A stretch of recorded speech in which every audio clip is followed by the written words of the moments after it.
Hello, twisted humans. Do you find yourself wanting to know more about the latest murder, conspiracy, cult, or haunting? Then this is the podcast for you. I'm Alecia. And I'm Sierra, and this is Twisted and Uncorked. Hello, and welcome to another episode of your favorite podcast. This is episode 221, and today I have pivoted majorly. Now, I told you guys last week that I had a disappearance for you, but because it's a different season, I switched it specifically for that. So I am dedicating my episodes this month to holiday-related crimes. Fun fact, this was originally supposed to be what I had scheduled for my serial killer for Truly Twisted, but because somebody because somebody requested Ed Gein, I am sharing the story of the Santa Strangler with our Twisted Humans and Sierra. So before we dive into that, do you have a fun fact for me? I do. Fun fact, there were active volcanoes on the moon when the dinosaurs were alive. I want to know what that looked like from down here. Like, I don't think any human would know. That's Dinosaurs true. and humans were not alive. But can you imagine looking at the moon and just seeing it like run red? Yeah, like I don't know. Bleeding. I feel the like moon is bleeding. I feel like it would be a lot like the sun if we could ever get close enough to the sun to see it, like, you know, bubble and whatnot. I'm sure the sun does that. We just can't get close enough to see it because we would die. That's fair. So it was probably that's a good really point cool. that you made. Yeah, weird. Well, I'm glad that didn't happen by the time that we went to the moon, because that would not have been good. My fun fact is also holiday related in that originally Christmas trees included only edible ornaments like apples and nuts and popcorn, and the first artificial Christmas tree wasn't like a fake pine tree as we see them in the stores today. It was made of green dyed goose feathers. Oh. And I'm like, oh man, what did that look like? I would love a feather tree. That would be so cool. But yeah, Christmas trees were invented before the invention of Christmas lights, so they looked a lot different back then. Yeah. Which I thought was interesting. I like the idea of having edible things on your tree. I mean, my family used to hang like popcorn and candy canes. Yeah. But then you don't really eat it. It goes to waste. So I remember when we were talking about the witch stuff, when we were talking about Yulemas or Yuletide or whatever, they were talking about, I remember maybe reading about it, I think we talked about it, maybe not, Christmas trees outside. Like they were actual pine trees, but you didn't cut them down and bring them in. You left them where they were, and they would hang food on those. And then the animals would come. Yes. Yeah. I think that's probably why that started happening. Yeah. Or like why this was the first invention of the Christmas tree. They're like, oh, okay, well, we do this outside. Let's bring it inside now. Yeah. Yeah. But in form of goose feathers. Letting the animals have the food. I do too. I like that better. I like that I just get to enjoy my non-edible tree inside. Yeah. Yeah.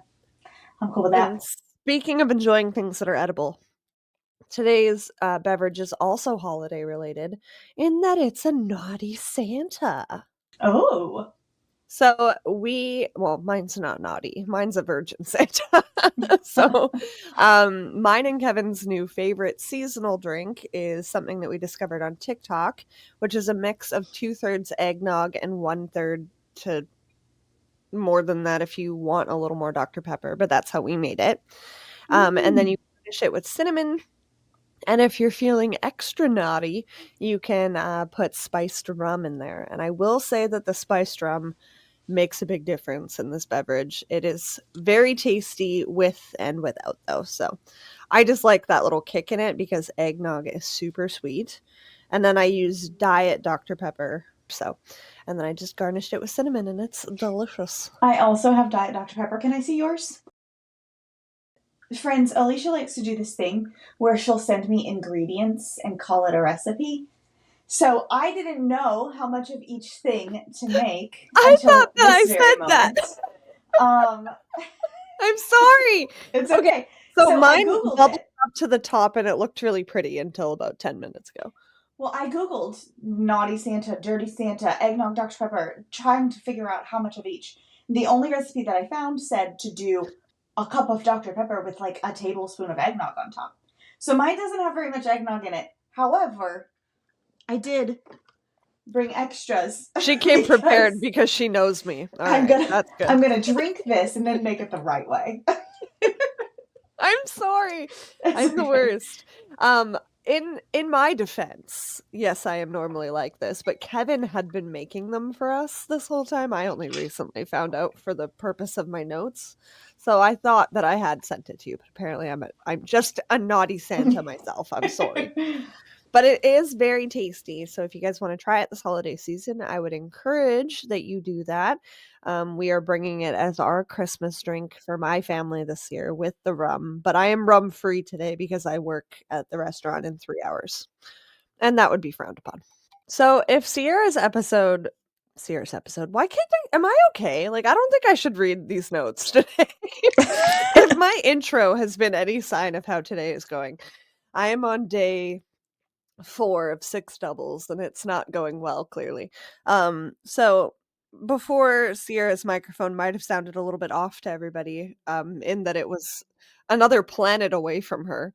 Yeah, I don't know what happened. I spaced. She's like, "Oh, we're just hopping on a call. What's up?" Yeah. That's okay. So, how is your actual correct quantities, Dirty Santa? Listen, the other one just tasted like really, really, really sweet Dr. Pepper. This one tastes like eggnog with a little bit of Dr. Pepper. And either way is good. I Yeah. do like this way better, but either way is good. But this is the only good Santa version in our story. So before we get into that, we are going to take a quick break. So like I said in the messiest intro that ever existed, because I'm on day 4 of 6 doubles, I am pivoting from my disappeared story to tell you about the Santa Strangler. Now, I know that seems really mean to do right before the holiday season, but the episode that I have planned for you guys right before Christmas is funny. So don't worry, I balanced it out. But let's dive into the man behind the moniker. His name was Adolph Lautenberg, and he was born on June 13th, 1926, in Lexington, Kentucky. He sounds bad. Because he's from Lexington, well, Kentucky. because he's in the 20s and his name is Adolph. And it's not going well. I know, that's true. All bad things. That is true. And his father was a German immigrant and a butcher. Whose last name was Hitler. And tragedy struck early when Adolph's mother sadly died when he was very young, leaving him to be mostly raised by his father. Now, for the sake of Sierra's lovely connection there, I'm going to be referring to him as Al for the rest of the story. That, and he's a serial killer, so he doesn't get to get Adolph, okay? He gets Al. Okay. As a young man, Al developed a particular skill for whittling. He became known for crafting distinctive walking canes from salvaged wood, manzanita shrubs, and he would sometimes sell these quality rich man pieces on the street for about $10 a pop, which in today's form translates to about $200. So, wow. They were like sought after, beautiful, well done canes. In 1944, during World War II, when their parents were probably regretting naming their child Adolph, Al served in the U.S. Navy's construction battalion stationed in Trinidad. It was there that the British West Indies that he met Annabelle. She was a single mother of whom he quickly fell for. They married, and Adolph took the seemingly noble step of adopting her son Steve, vowing to love and care for him like his own. But after leaving the service, the new family moved to California, where Al initially worked as a security guard at a steel plant. I know he's a bad guy, but so far I'm like, I understand. I know! You paint the picture of a true pillar of the community. Yeah. By the 1960s, he switched professions, becoming a cab driver in the San Pedro area of Los Angeles. That is an important detail, I promise you. Now, neighbors soon started to know a growing rift in the Lautenberg marriage. Al and Annabelle fought frequently, and after nearly 35 years together, they divorced. And she moved out, with his adopted son Steve already being an adult and having moved out himself. He did maintain a relationship with him, but his relationship with Annabelle remained estranged. Though he quickly remarried because, it's not a good look for a man to be single for too long in these days, that second union was so brief and also ended in divorce that I couldn't even find her name on the internet. So, or that, or maybe she just didn't want to be associated with him. Either way, I Yeah, can't she's blame like, her. fuck that guy. It was Yeah. an annulment. It was a mistake. Yeah. Leave me out of it. Pretty much. And following this, Al took his cab on the road, traveling as far as New Orleans before eventually making his way back to Los Angeles, where he returned to his first love of wood carving and cane making.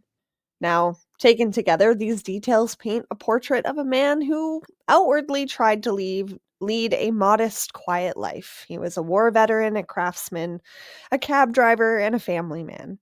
But we know that beneath that exterior, these deep personal traumas were starting to catch up to him. The early loss of his mother, 2 devastating broken marriages. Maybe all of this contributed to the monstrous behavior in which we were and the reason that we are covering him today. And like I said earlier, the cab detail is relevant. Al used his job as a cab driver and later this mobility during his transient travels to target lonely and vulnerable women, often middle-aged or older. And disturbingly, many of these women resembled his ex-wife in appearance. His pattern was chillingly precise. He would pick them up, often when they were drunk or alone, and then proceed to bind, rape, and strangle them before dumping their bodies, leaving behind very little physical evidence. And as we know, in the 1970s, DNA was not what it was today. So they were relying on fingerprints and physical things being left at the scene. But the majority of these murders occurred early to mid-70s and shortly after his divorce from Annabelle, primary in the Los Angeles area, though it is possible that there are more victims that we still don't know about today because of his travels. But let's talk about the women that we do know about. Lois Petrie had already endured more than her share of sorrow. She was a widow at just 43, and her husband had died of cancer. She spent Christmas Day of 1972 at a bar in San Pedro trying to drown her grief. And no one noticed when she left with a man. The next morning, Lois was found partially nude in her apartment bedroom. She had been raped and strangled, and the scene offered almost nothing for investigators. There was no fingerprints worth pursuing, i.e., none that weren't Lois's or her deceased husband, and no obvious suspect. Another tragedy, they simply said. Another lonely woman in a lonely city. Okay, great police work, guys. Yeah.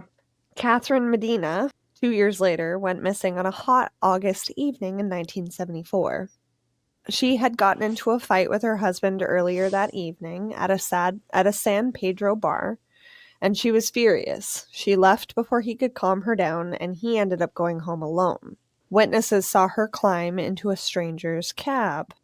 By morning, her new body lay hidden behind the bushes in Harbor Lake Recreational Park. She too had been raped and strangled. Which is really heartbreaking that her husband probably felt horrible that he just went home and that's what happened. Yeah. Never get in a fight and storm away from somebody, guys. Always say that you love them. I'm not blaming her, just to be clear. I always think about that when me and Kevin get into fights or if I don't let Jesse go to sleep without us, making saying up nice things. Yeah. Yeah. I that's important. Only a few weeks later, another San Pedro woman vanished. Her name was Anna Felch. She was 44, and she too had left a bar, this one at Cabrillo Beach, late one evening on September 4th, 1974. She was drunk and unsteady and started making her way walking home. A construction worker discovered her nude body only hours later, not far from the bar. Her cause of death was listed as strangulation, and she had been sexually assaulted. The modus operandi matched exactly, but still there was no suspect, there was no physical evidence, and there was really nothing to go off of other than this disturbing pattern of women leaving bars in the same area and being found raped and strangled. Leah Griffin disappeared on March 21st, 1975. She was the only known killing outside of the Los Angeles area linked to Adolph Lautenberg. She was a retired legal secretary at 60 years old, and she was battling breast cancer herself. Oh. She often coped with the pain of this by drinking heavily and was found dead in a residential hotel room in San Francisco. She had been bound, raped, and strangled, and it's thought that she was actually living in that hotel room at the time of her death. She fit the same profile, older, she was isolated, she was vulnerable. So police knew that they had to be connected. They just didn't have any idea who it could possibly be. And like I said, while he's only definitively tied by evidence today to these 4 victims, investigators strongly suspect that his involvement with it, that he was involved with at least 2 additional San Francisco murders. But they didn't have enough evidence to charge him with it, and he didn't confess, which he later confessed to a lot of stuff. Yeah. On March 12th, 1974, 55-year-old bar owner Irene Hind was found raped and strangled in San Francisco. And then months later, in November of 1974, an 83-year-old building manager named Maud Burgess suffered the same fate. However, there was a partial fingerprint recovered at the scene, but it didn't match Al. And because they didn't have any other DNA to go off of, they weren't able to link him to these 2 crimes. Adolph found himself actually questioned by police during the initial investigations in the 1970s because of his job as a cab driver. He was known to patrol these areas and work in these areas, so they were like, hey, have you seen anything suspicious? The combination of the little physical evidence and the marginalized status of the victims, older, isolated, often drinking, he just claimed he knew nothing about it, and police had to move on to bigger and more important cases. In 1975, a woman who was dating his adopted son Steve at the time reported a disturbing story to police. Al had allegedly confessed to her that he killed 4 women, 3 in San Pedro and 1 in San Francisco. Without any physical evidence, though, and just his ramblings to his daughter-in-law, the secret stayed buried for nearly 3 decades until I wonder- 2002 when this was finally followed up on. I wonder what made him say that. I know. Like, was he, like, threatening her? I don't know. Or I don't was think it so. like, yeah, that's so weird. I don't want to think he was threatening her because he still had a good relationship with his son. Yeah. So, I don't know. Well, it seems he weird, hated though. women, though. Yeah, he did hate women. Or was it the fact that he was just getting older and, like, just needed to tell somebody? I don't know. Yeah. But in 2002, Adolph repeated the same story with even more detail to another relative. This time, it was his aunt, finally prompting authorities to revisit these cold cases. In 2003, detectives from Los Angeles' police department, cold case unit, focused on Al being their prime suspect. Since he had no other criminal record and his DNA was not on file, they resorted to a covert method. They disguised an unrelated car thief case and invited the then 77-year-old Al to the donut shop. During the meeting, Al drank his coffee from a styrofoam cup and wiped his mouth with a napkin. After he left, the undercover officer quickly retrieved the discarded items. The saliva submitted for DNA analysis provided to be the key, matching him to a semen sample uncovered at the 1972 autopsy of his first known victim, Lois Petrie. This was irrefutable at this point. Adolph was he was arrested on September 5th, 2003 near San Pedro, and he was charged with first-degree murder in the case of Lois Petrie. Unfortunately, there was not enough of a DNA sample to pull from in the other women's cases to match against him, but given his next confessions and, again, how these women were killed and where they were killed, it was presumed that he was responsible as well. But because they didn't have any physical evidence, they could only bring her case to trial. So when you Google him, he's not listed as a serial killer. He's only convicted as officially killing one person, but we know that there's more. And the reason that he got the moniker Santa Strangler is because he looks like an old, dirty, cracked out Santa. I was wondering because the first one, only the first victim was Christmas related. Yeah. Yeah. And then you started saying San Pedro, and I was like, maybe because I was like, no, what? He looks like an old, dirty, cracked out Santa. He was arrested when he was 77. Right. Yeah. Which is wild. Like, it's like the Golden State Killer. Mm-hmm. Like, it's just. But it's a bunch of. That's why I was also shocked women. that we hadn't heard of this man either. Yeah, is it because he's only raping and strangling women in the whatever his name is? Golden State Killer killed everybody and everything. Yeah, including men. Like, is that what it is? Like, they don't care enough about only women? Not old, sad women, apparently. Yeah.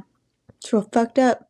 That is really fucked up. I know, and I kept every research article, like every article that I pulled from, referred to these women as like marginalized or in vulnerable like conditions. So then when I first started reading, I'm like, oh, he targeted sex workers, and then I was like, okay, no, he targeted normal women leaving the bar who are doing the responsible thing by catching a cab or walking home. Yeah. So, ladies, go home in pairs. It's my advice for today. Yeah. No matter how old you are. Yeah, also with some pepper spray or something. So, Adolph was brought to trial in November of 2006. Now 80 years old, he was found guilty by a Los Angeles jury and received a life sentence. First, yeah, I know. Life. He's already lived his life, okay? He's about to be dead. That's like so not fair. I know. I so officially wrote he received a life sentence at 80 years old. Yeah, no, it's not fair. Without the possibility of parole, which again, where's he gonna go? Yeah. Despite the strong circumstantial evidence and his own confessions to killing the other women, the suspected murders were never prosecuted because they had no need to waste resources again. They already got him for one crime. Which is really sad to me because these other women deserve to be justice did too, but whatever. Yeah. So, like Sierra said, what was the fucking point? He died on June 26, 2015 at the age of 89, reportedly of natural causes in his cell. So he did 9 years. Yeah. He did 9 years for something he should have done at minimum 25 for. That is not fair. It's not fair. But, like, keep in mind, too, like, he didn't, that we know of, following his divorce in the 1970s, he was already in his early 50s by then. Yeah. Right? So it's like, it's weird. And I don't know. I don't believe that somebody can do this to this many women and not have done it ever in their life previously. Like, I don't think something can lay dormant for that long. Maybe he had a way different MO before when he was married. Like, maybe his MO changed because of the divorce. And then he started targeting women that looked like his wife. Right. Yeah, maybe that was part of the reason they got divorced. Maybe he was away all the time. And that was, I don't know. I have questions. His death closed a final chapter on his life, but the chilling uncertainty of his potential other victims still remains. The media dubbed him the Santa Strangler, first because his known victim, Lois Petrie, was found the day after Christmas in 1972, lending to a dark irony of the moniker, and then it still stands today because he looks like an old, cracked-out Santa. I gotta see him. The case Yeah, yeah. So this is basically all of the information that we have about Adolph and his victims, which doesn't feel like a lot, but it also felt like a good opportunity to cover it. Well, I'm glad that this is the one we covered because stuff like that, like knowing that he is a serial killer, even though technically he wasn't convicted as a serial killer.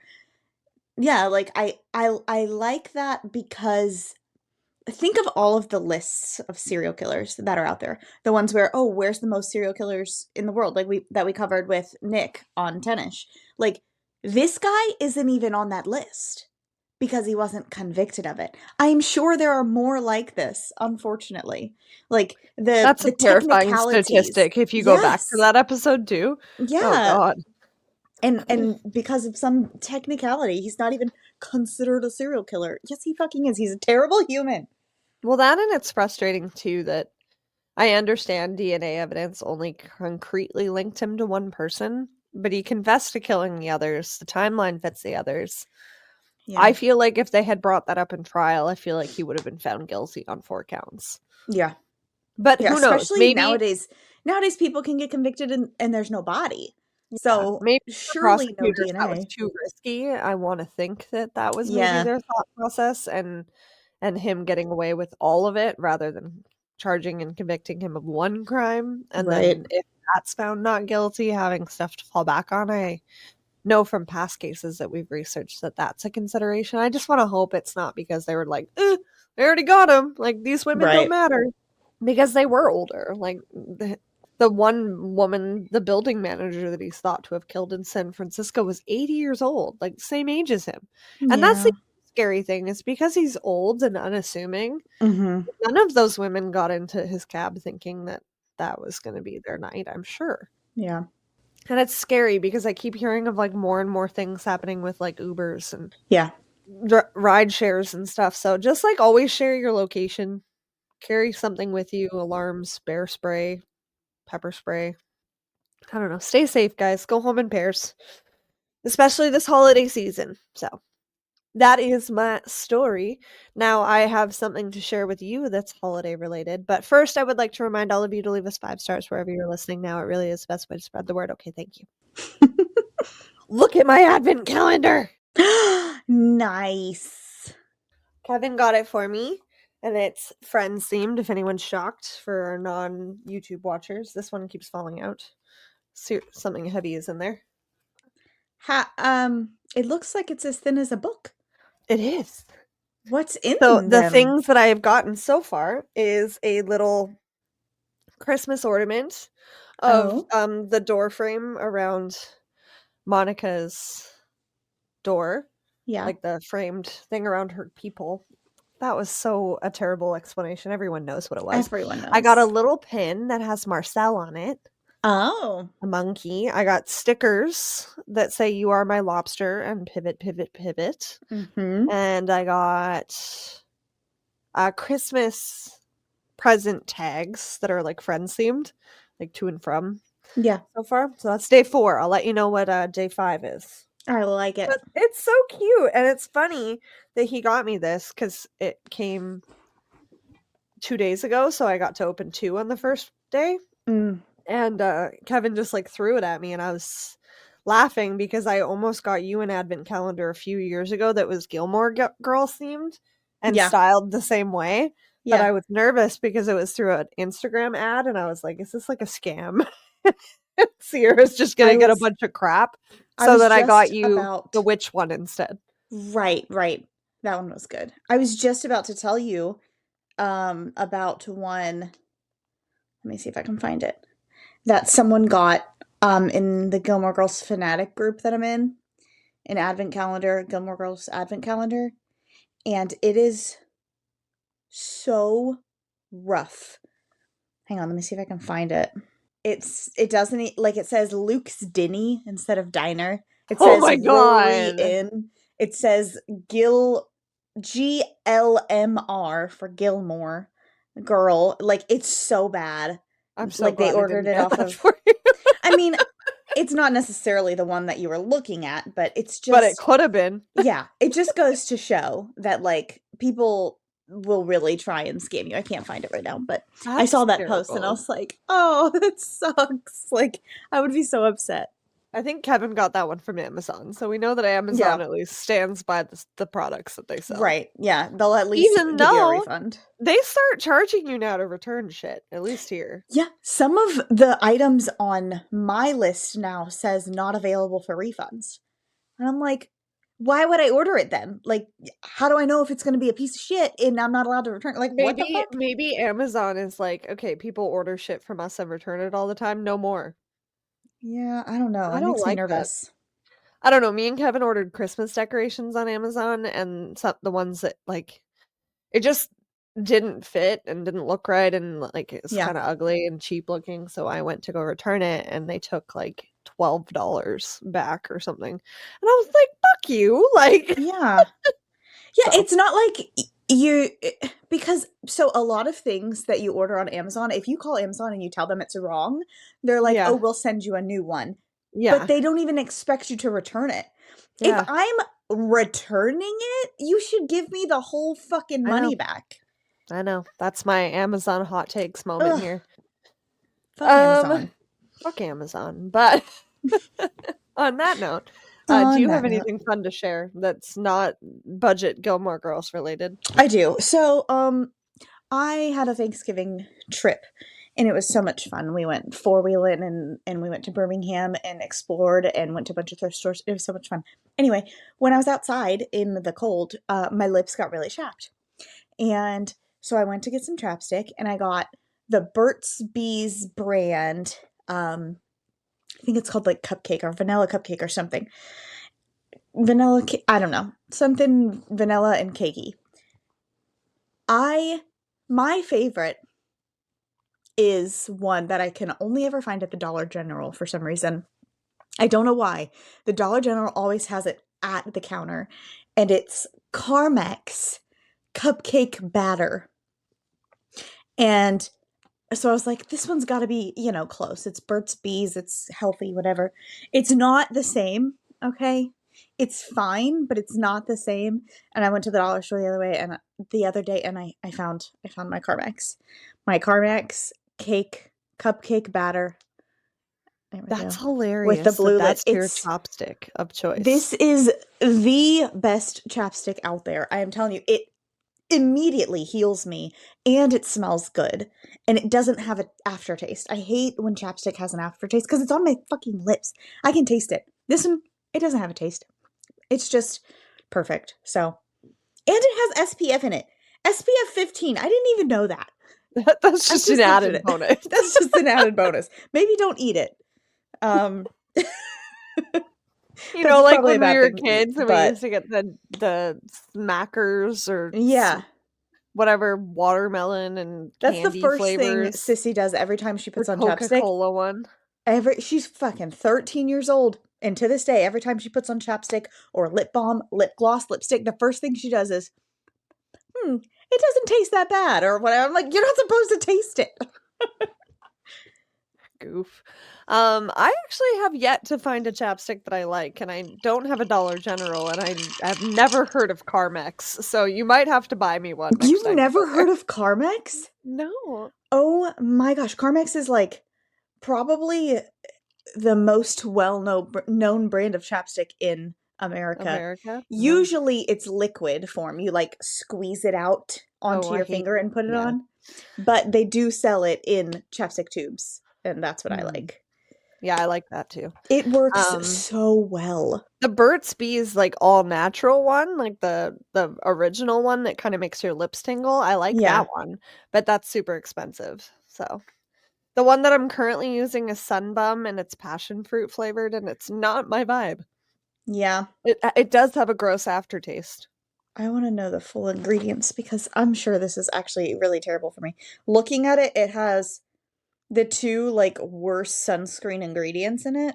Like Don't ruin bad. your favorite I know. chapstick for yourself. I just have to know what the full list of ingredients are. No, don't do it. It's not that bad other than the SPF. Yeah, because flavor could be beaver butt juice, as we learned.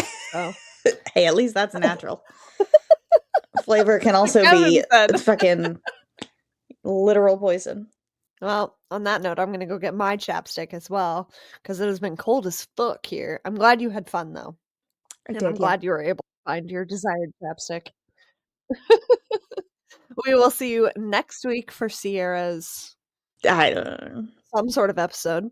And in the meantime, Keep get it twisted. Twisted and Uncorked is hosted and produced by Sierra Zorn and Alecia Watson.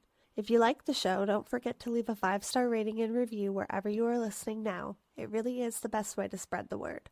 You can check out all things Twisted on our website, twistedanduncorked.com, and we will see you next Tuesday for a brand new episode.